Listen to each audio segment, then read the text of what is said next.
I'm Sue Stewart.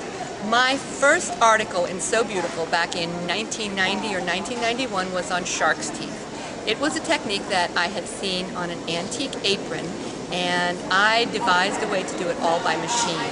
And so here we are in 2011, and I'm showing you my very first So Beautiful technique.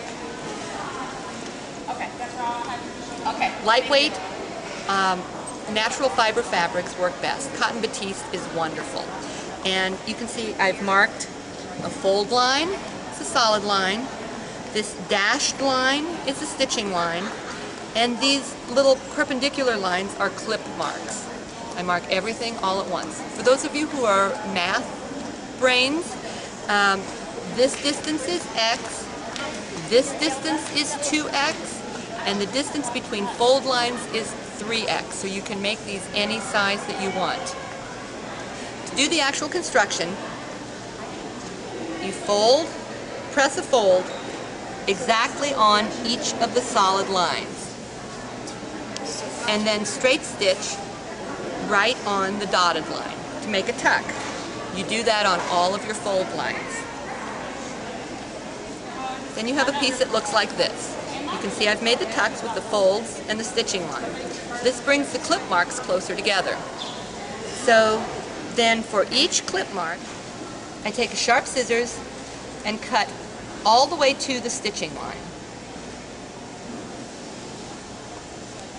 I fold the piece over so I'm looking at the underside of the tuck.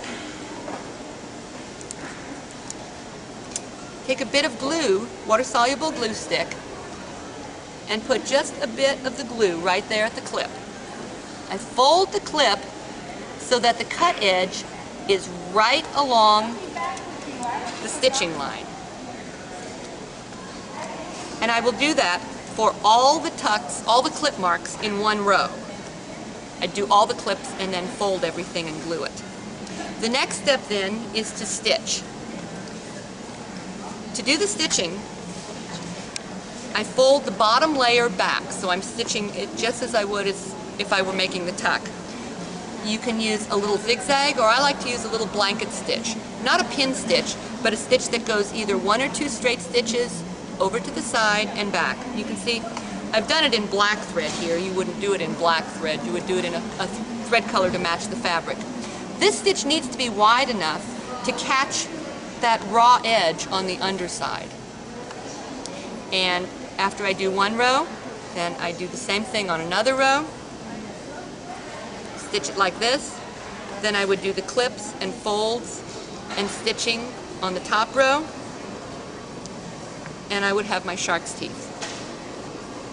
I'll show you a couple of examples here. This is a little boy's suit with shark's teeth down the front of the shirt. This is from my pattern for the boys. And here's a lady's blouse that has rows of shark's teeth down the front also. And this is from my pattern, The Sky's the Limit.